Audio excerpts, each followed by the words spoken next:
Hello everyone, welcome back to another video. Today I will show you how to remove TikTok profile picture. So for this you can just open the TikTok app.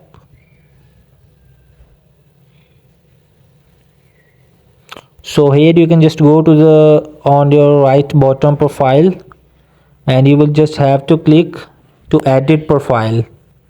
So here you can click to change profile. So here there is no option to delete your profile picture. So what to do? You will have to just go back and open the any Chrome browser, and here I can type default photo.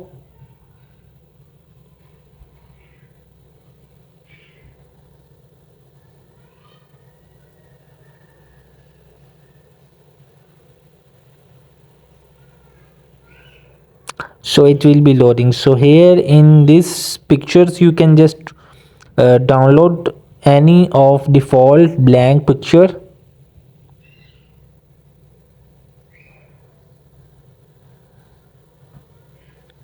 So now go back and open the TikTok app, and you can just select from gallery and just put it this default photo and save post.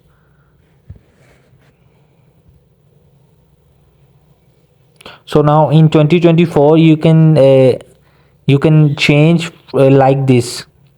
There is no option to delete the photo, so you can just pretend to there is no profile picture, so you have to do this. So hope this video helped you. Please don't forget to like and subscribe and get notified for more videos.